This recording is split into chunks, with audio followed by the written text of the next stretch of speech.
ଆପଣ ଯେଉଁ ସନ୍ତାନହୀନଙ୍କ ପାଇଁ ଟିକେ କୁହନ୍ତୁ କ'ଣ ସେଟା ଯେଉଁମାନେ ସନ୍ତାନ ପାଇଁ କଷ୍ଟ ପାଆନ୍ତି ତାଙ୍କର ପିଲାପିଲି ହୁଅନ୍ତିନି ତାଙ୍କ ପାଇଁ ମୁଁ ମେଡ଼ିସିନ ତିଆରି କରି ରଖିଛି। ସେ ମେଡ଼ିସିନ 6 ମାସ ଖଣ୍ଡେ ଖାଇଦେଲେ ସନ୍ତାନ ମାଆମାନଙ୍କର ହୁଏ।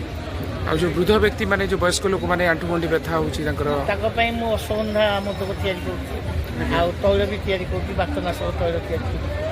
ସେଥିରେ ବହୁତ ଲୋକ ଉପକୃତ ହୋଇଛନ୍ତି। କଳିଙ୍ଗ ହର୍ବାଲ ମେଳାକୁ କେତେ ବର୍ଷ ହେଲା ଆସିଲାଣି?